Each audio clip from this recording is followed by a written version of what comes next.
Imagine being a colonel in the KGB, one of the most feared intelligence services on Earth, while secretly working for its enemy. Every handshake, every meeting, every document you touch could expose you as a traitor and condemn you to a bullet in the back of the head. Yet you keep going because you believe your own country has become the real threat. This is the story of Oleg Gordievsky, perhaps the most valuable double agent the West ever had. His intelligence helped avert nuclear confrontation, exposed Soviet paranoia, and gave Britain and its allies a rare, priceless window into the mind of the Kremlin at the height of the Cold War. Across the next 15 minutes, we'll step into Gordievsky's world, the secrets, the betrayals, and the terrifying escape that reads like a thriller, but happened for real. To understand how a loyal KGB officer became the West's ace double agent, we need to rewind back to a childhood steeped in Soviet ideology and a career path that seemed destined for party glory. In this video, we'll trace Gordievsky's journey from obedient son of a secret policeman to the man MI6 would later call their greatest Cold War asset. We'll move step by step, his upbringing, his disillusionment, his recruitment by British intelligence, the secrets he passed, and the breathtaking operation that smuggled him out of the USSR under the KGB's nose. Along the way, we'll separate myth from reality and explore how one person's conscience can challenge an entire system. If you enjoy deep dive spy stories and hidden history, this is exactly the kind of content we cover here, so consider subscribing and tapping the notification bell. And stay with me until the end, because Gordievsky's final escape is one of the most nerve-shredding episodes in espionage history. Oleg Gordievsky was born in 1938 into what seemed like the ideal Soviet family. His father worked for the NKVD, precursor to the KGB, and the state's security services were treated as heroic guardians of socialism. At home, stories about protecting the revolution were everyday conversation. The message was simple: loyalty to the party above all. As a child, Oleg absorbed it all. He joined the young pioneers, marched in parades, and excelled at school. Yet, beneath the surface, something else was growing, a sharp, curious mind fascinated by the outside world. He devoured foreign literature, showed talent for languages, and felt drawn to culture beyond the Iron Curtain. The Soviet system actually rewarded those traits, at first. His linguistic skills and disciplined demeanor made him a prime candidate for the diplomatic and intelligence services. Ironically, the very qualities that would make him a great KGB officer would later make him the perfect traitor to the KGB itself. By the late 1950s, Gordievsky had joined the Soviet Foreign Ministry and then the KGB, specializing in intelligence work abroad. From the outside, it looked like a dream trajectory for a true believer. But history intervened. In 1961, the Berlin Wall rose. In 1968, Soviet tanks crushed the Prague Spring in Czechoslovakia. For many in Eastern Europe, these were acts of brutal repression. For young Soviet officers like Oleg, they were officially explained as defending socialism.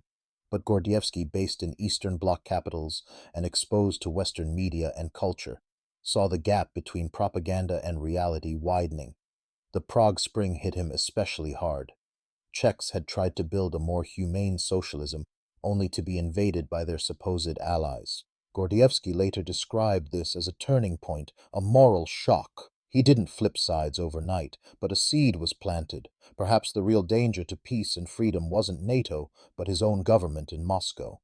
The KGB soon posted Gordievsky to Copenhagen, Denmark, a quiet, prosperous NATO country that offered a front-row seat to Western life. Officially, he worked under diplomatic cover. Unofficially, he collected political intelligence, tried to recruit agents, and monitored Soviet citizens abroad. But Denmark did something to him. The open press, the relative freedom, the lack of terror in everyday life. These stood in stark contrast to his homeland's fear and censorship. Gordievsky began regularly reading Western newspapers and books, slipping into cinemas, and simply watching how ordinary Danes lived. He wasn't just fascinated, he was impressed. Over time, his ideological certainty eroded.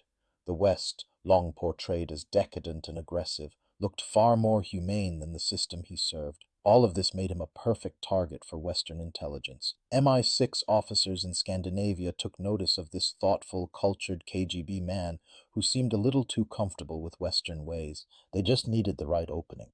Unlike in the movies, Gordievsky's recruitment by MI6 wasn't a single dramatic moment but a cautious dance.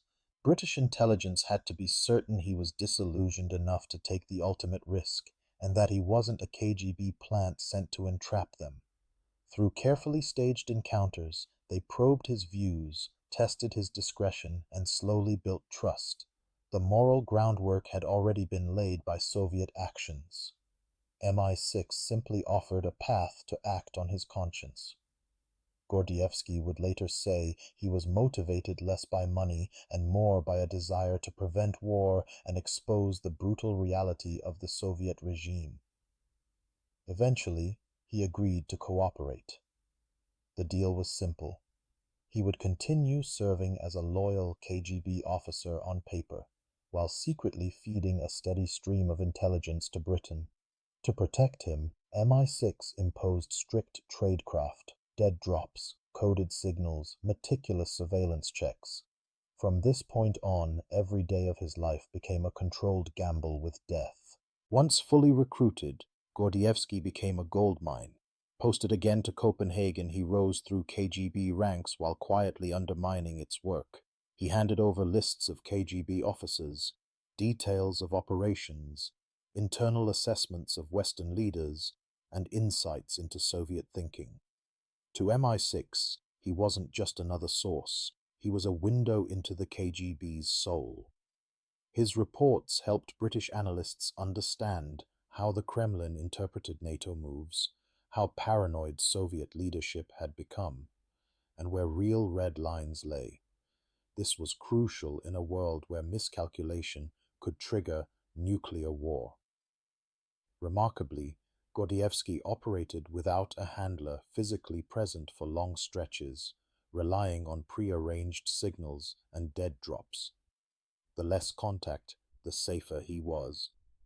His life became a careful performance, outwardly a disciplined KGB professional, inwardly committed to weakening the very organization that paid his salary and praised his loyalty. In the early 1980s, tensions between East and West spiked.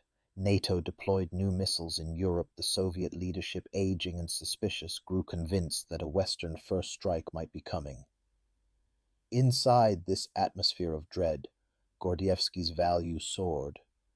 One of his most important contributions was intelligence on Operation Ryan, a massive KGB effort to detect signs of an imminent NATO nuclear attack.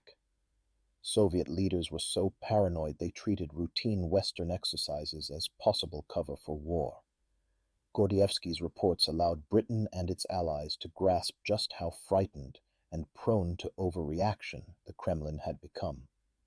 He also passed details about Soviet perceptions of leaders like Margaret Thatcher and Ronald Reagan, helping Western governments calibrate their rhetoric and avoid unnecessary escalation. In a very real sense, Gordievsky acted as a human safety valve, reducing the risk that misunderstandings and fear could spiral into catastrophe. Gordievsky's rise continued. In 1982, he was transferred to London, prime territory for any Soviet intelligence officer. Officially, he served as the KGB's resident deputy, later acting head of station. In reality, he was now perfectly placed to feed Britain a stream of top-level secrets straight from Moscow's London operation. This dual role gave him immense access. He saw cables, strategy memos, and assessments about British politics. He learned which targets the KGB prioritized, which front organizations they used, and how they attempted to influence public opinion. All of it went quietly to MI6. Perhaps most importantly, Gordievsky provided insight into how the Soviets interpreted Margaret Thatcher's iron rhetoric. He helped British officials shape messaging that was firm yet not needlessly provocative. Thatcher, briefed on his existence, reportedly held him in very high regard, seeing him as a crucial asset in navigating the treacherous politics of the late Cold War. Every successful spy eventually faces the same question: how long can luck hold? For Gordievsky, danger crept in from multiple directions. Inside the KGB, periodic mole hunts were a grim fact of life. Western defections, internal paranoia, and failed operations all fueled suspicion. At some point, the Soviets realized there was a leak at high level.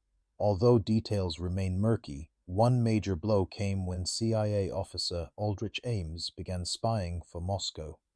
Ames betrayed numerous Western assets, including, most likely, Oleg Gordievsky. Moscow Center suddenly grew very interested in their star London officer. In 1985, Gordievsky received a seemingly routine summons back to Moscow for consultations and promotion. MI6 was alarmed. He was more valuable in place, and such recalls could mask an internal investigation. But refusing to go would have been a red flag. He agreed to return, fully aware he might be walking into a trap. The game had shifted from careful espionage to raw survival. Back in Moscow, Gordievsky stepped into a nightmare of controlled suspicion. The KGB placed him under surveillance, subtly at first, then more openly. He was interrogated, subjected to drugging and psychological pressure, and questioned about supposed inconsistencies in his work abroad. They never produced hard proof, but in the Soviet system, proof wasn't always required. Gordievsky sensed time running out. MI6, aware that he might be compromised, activated a contingency plan long prepared but never used. Operation Pimlico. This plan called for exfiltrating Oleg from deep inside the USSR, something Western intelligence almost never attempted. It depended on prearranged signals, exact timings, and a long car journey across Soviet territory to the Finnish border. To trigger it, Gordievsky had to slip away from KGB watchers long enough to reach a particular Moscow bakery and walk past wearing a distinctive plastic shopping bag. An ordinary act turned into a life-or-death signal to his British handlers. Operation Pimlico is one of the most daring escapes in espionage history. After sending his signal in Moscow, Gordievsky slipped away and rendezvoused with British embassy cars outside the city. The plan: smuggle him over 1,000 kilometers to the Finnish border, hidden in the trunk of a diplomat's car, relying on diplomatic immunity to avoid full searches. The convoy drove for hours through Soviet countryside, navigating checkpoints where armed guards could, at any moment, decide to search more thoroughly. At one point, officers tapped on the very trunk where Gordievsky lay cramped, dehydrated, and terrified. The British diplomats kept their nerve, chatting casually, exploiting protocol, and were waved through. Finally, near the Finnish frontier, Oleg was moved into the trunk of a UK ambassador's car for the last, most dangerous leg. Crossing into Finland, the tension snapped. He had escaped the empire whose secrets he had betrayed for over a decade. His life as an active spy was over. His life in exile was beginning. Safely in the West, Gordievsky was debriefed extensively. British and Allied intelligence agencies pored over his knowledge, Soviet leadership psychology, KGB methods, active operations, and the mindset that had nearly pushed the world to nuclear brink. His information reshaped Western understanding of the USSR. Crucially, he showed that beneath the bluster, Soviet leaders were often more frightened than aggressive, reacting to phantom threats created by their own closed system.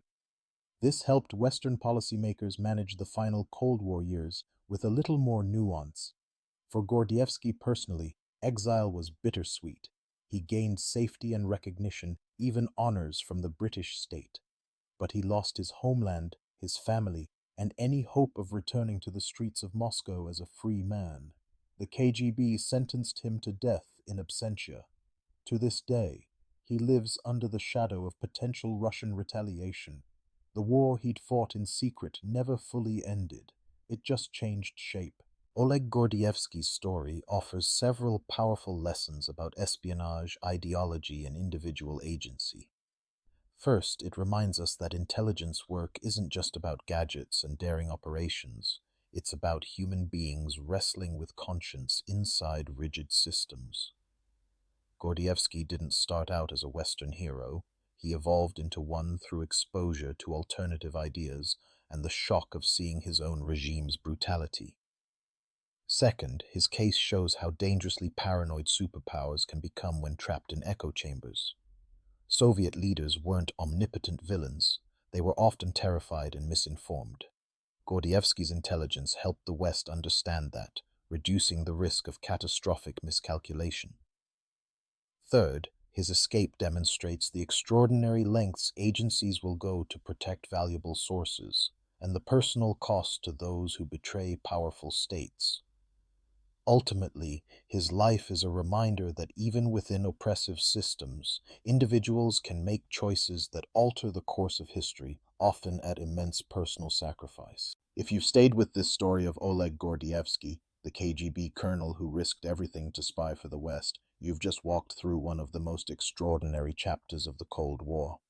From his indoctrinated childhood to his disillusionment, recruitment, years of espionage, and that insane escape in a car trunk, his life shows how one person can stand against an entire apparatus of power. If you want more deep dive stories like this, about spies, secret operations, and the hidden currents that shape history, now's the perfect moment to get involved. Hit subscribe, tap the notification bell, and let the algorithm know you want more long-form, well-researched content in your feed. Drop a comment. Do you see Gordievsky as a hero, a traitor, or something in between? And which Cold War figure or operation should we uncover next? Thanks for watching, and I'll see you in the next investigation beneath the surface of history.